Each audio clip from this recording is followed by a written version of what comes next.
விளங்குதுன்னு நினைக்கிறேன். இந்த குரங்கு யானை செய்யற வேலைய இந்த சார் ஐட்டக்காரங்க செஞ்சுக்கிட்டு இருக்காங்க. இதுதான் நடக்குது. இப்ப இந்த சரக்கு மற்றும் சேவை வரியில் 2 முறை நாட்டின் நிதி அமைச்சர் மதிப்பிற்குரிய மாண்புமிக்க அம்மா நிர்மலா சீதாராமன் அவர்கள் 200 பொருட்களுக்கு ஜிஎஸ்டியை குறைச்சிருக்காங்க. எப்பவெல்லாம் வட மாநிலங்களில் தேர்தல் வருகிறதோ அப்பெல்லாம் சரக்கு மற்றும் சேவை வரி குறைக்கப்படும். ஏன் குறைக்கிறீர்கள்? மக்களுக்கு வரி சுமையாக இருக்கிறது. அப்ப மக்களுக்கு சுமையாக இருக்கிற வரியை விதிக்கிற நீ ஆட்சியாளன் தானா? நீ உண்மையிலேயே ஒரு நல்ல ஆட்சியாளன் தானா? குடிகளை வருத்தி வாட்டி வரியை பறிக்கிற ஒரு கொடும் வரியை விதிக்கிற நீ எப்படி ஆட்சியாளன்? இப்படிப்பட்ட ஆட்கள் வருவார்கள் என்று 2000க்கும் மேற்பட்ட ஆண்டுகளுக்கு முன்னாடி எங்களுடைய மூதாதை வள்ளுவ பெருமகனார் வேலோடு நின்றான் இடுவென்றது போலும் கோளோடு நின்றான் இரவு என்று பாடுறாப்ல. இதுக்கு என்ன பொருள்? வேல் வச்சுக்கிட்டு அரசாட்சி செய்கிற மன்னன் குடிகளின் நிலைமை தெரியாம வரியை விதிச்சு கடும் சுமையை, பெரும் பாரத்தை, பெரும் கஷ்டத்தை வரியாக விதிச்சு குடிகளின் நிலைமை தெரியாம வரியை விதிச்சு வசூலிக்கிற முறை இருக்கிறதே, அது எப்படிப்பட்டது? ராத்திரியில முகமுடிய போட்டுக்கிட்டு குறுக்க கம்ப வச்சுக்கிட்டு என்ன வச்சிருக்க எடு அப்படின்னு பறிக்கிற திருட்டு பய செயல் இருக்குல்ல, அதுவும் அந்த மன்னனுடைய செயலும் ரெண்டும் ஒண்ணுதாங்கிறவள. வேலோடு நின்றான் இடுவென்றது போலும் கோளோடு நின்றான் இரவு என்று பாடியது இந்த எஸ்ஐஆர்களுக்கு தான், இந்த சார்களுக்கு தான். இன்னைக்கு என்ன நடக்குது? சாலையில நீ போகும்போது குறுக்க கட்டையை விட்டு எவ்வளவு வச்சிருக்க எடுங்கிறான். அதான் அவர் சொன்னது. கணக்கில்லாத சுமை. வீடெல்லாம் நீங்க கட்ட முடியாதே. செங்கலுக்கு வரி, சிமெண்ட்டுக்கு வரி, கம்பிக்கு வரி, எல்லாவற்றுக்கும் வரி. வரி கட்டலாம், வீடு கட்ட முடியாது. இப்படி ஒரு நாடு. குழந்தைகள் சாப்பிடுகிற பிஸ்கட்டுக்கு 18 விழுக்காடு வரி. முதலாளிகளின் லாப தேவைக்கு விற்கிற குவியலுக்கு விற்கிற தங்க பிஸ்கட்டுக்கு 3 நாள் உட்கார்ந்து பேசி விவாதிச்சு 3 விழுக்காடு வரி விதிச்ச நாடு நம்முடைய நாடு. நீ பெரிய ஆள் தானே, மக்களின் நலன் சார்ந்த ஆட்சி முறையை நிர்வாகத்தை செய்யற மேதை தானே, அப்புறம் எதுக்கு வரியை குறைக்கிற? நீ விதிச்ச வரி மக்களை பாதிக்கிறது. அந்த பாதிப்போட தேர்தலில் நின்றால் நீ தோற்று போவாய். அதுக்கு பயப்படுற. அது அப்படி நாசம் போயிருச்சா? அதை விடு. நம்ம என்ன கேட்கிறோம் இந்த ஆட்சியாளர்கள்ட்ட?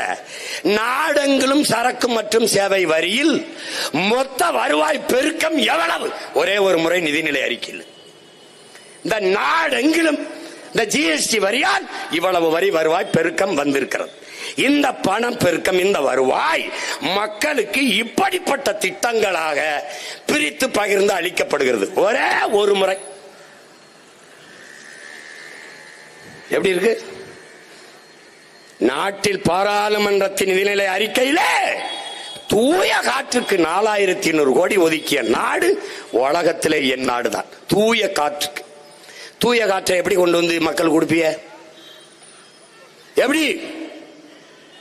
எப்படி இடுப்புல ஒரு இடவார கட்டி இங்க ஒரு குடுவையை போட்டு மூக்குல அப்படியே மாட்டிக்கிட்டு தூய காற்றை சுவாசிட்டு போறதா? எப்படி? எப்படி? இந்த டாஸ்மாக் கடை மாதிரி அங்கங்க திறந்து வச்சிருப்பீல? அறிவு இருக்கிறவங்க அவனாவது இதெல்லாம் சிந்திப்பான் நண்பர். நீ எந்த கொம்பாதி கொம்பனும் நற்காட்டை தர முடியாதரா பைத்தியக்காரங்களா? அதை தரக்கூடிய ஒரே ஆற்று கொண்ட உயிர் மரம் தானடா, மரம் தானடா. பைத்தியக்காரங்களா?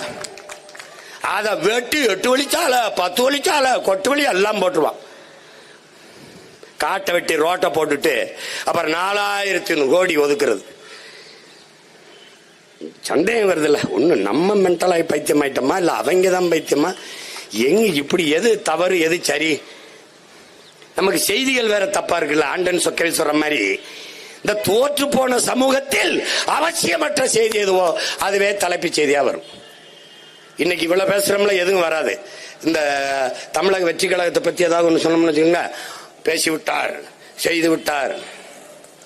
கால கொடுமை. இந்த ஏதாவது இந்த கேள்விக்கு பதில் இருக்கா பாரு. இந்த சார் கோஷ்டியல்கிட்ட கேட்கிறேன், இவ்வளவு கேட்டு வரல, ஒரு பதிலும் இல்லை. இப்ப கடைசியா இங்க வர இப்ப வாக்கு சீர்திருத்தம், வாக்கு திருத்தம் உண்மையிலேயே நீ திருத்தணும்னா நீ இந்த எந்திரத்தை, இவிஎம் எந்திரத்தை, வாக்கு எந்திரத்தை தூக்கி போட்டு வாக்கு சீட்டு முறைக்கு வந்துரு. எப்படி போலி வாக்காளர் வருவான்?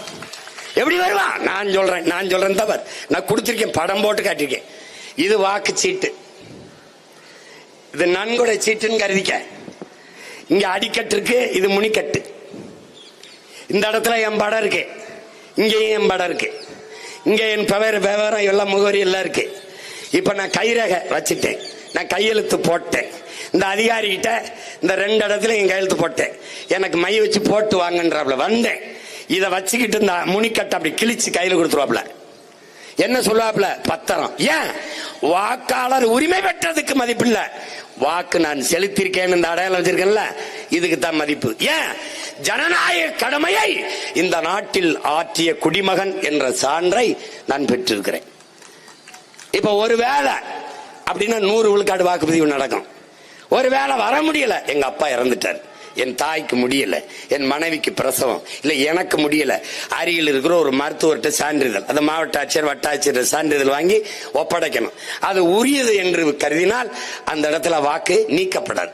இல்லை என்றால் அவர் உரிய ஜனநாயக கடமை ஆற்றவில்லை என்று அவருக்கு வாக்காளர் உரிமை நீக்கப்படும், குடும்ப அட்டை நீக்கப்படும், மின் இணைப்பு துண்டிக்கப்படும், நீர் விநியோகம் துண்டிக்கப்படும். 1 மணி நேரம் நீ வரிசையில் நின்று வாக்கு செலுத்த முடியல. தேச துரோகம் என்பதும் பயங்கரவாதம், தீவிரவாதம் என்பதும் தெருவுக்கு தெரு குண்டு வைப்பதோ, கொள்ளையடிப்பதோ, வளங்களை சுரண்டுவதோ, லஞ்சம் ஊழல் பெறுவதோ அல்ல.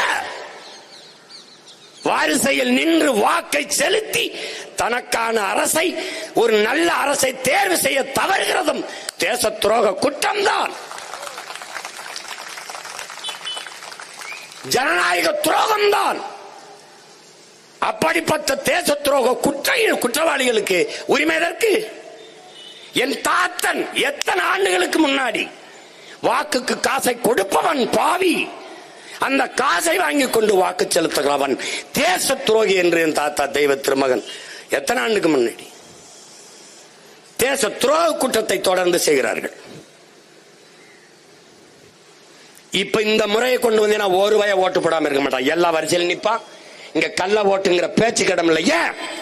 இந்த வாக்ககத்தில் 500 வாக்குகள் தான் இருக்கிறது என்றால் நீ எண்ணும் போது இந்த முனிக்கட்டை எண்ணுவா ஓட்ட 500, அடிக்கட்டை எண்ணுவா 500, சமமா பொருந்தது. டேலியாவது கள்ள ஓட்டு இல்ல. நான் சொல்றது சரிதானே? நீ வா, இது திருத்தம், சிறப்பு சீர்திருத்தம். இதை செய்ய மாட்டேன், ஏன்? உனக்கு அறிவு கிடையாது. இதை செஞ்சுட்டா என்ன ஆயிரும்? நான் நின்றுவேன், நீ நடுத்தருவில் நின்றுவேன். அதான் பிரச்சனை. நீ இன்னும் இந்த ஓட்டு பெட்டிய அருமை சகோதரர் 60 லட்சம் 65 வாக்கு பீகார்ல தூக்கிட்டாங்க. தூக்குவான், எந்திரத்தை தூக்கி போடா, வாக்கு முறைக்கு வாடா.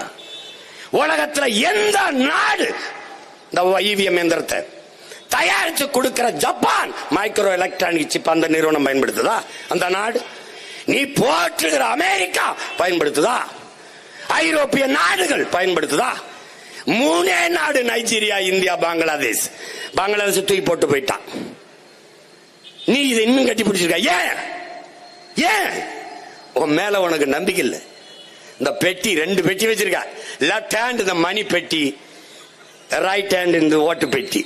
அது நோட்டு பெட்டி, இது ஓட்டு பெட்டி. That's all. அப்படி நடந்துகிட்டு இந்தியா சவர் நேஷன் ஹே, பாரத் மாதா கே ஜெய் ஹே, நீ இன்னும் வண்டி ஓட்டிட்டு திரா.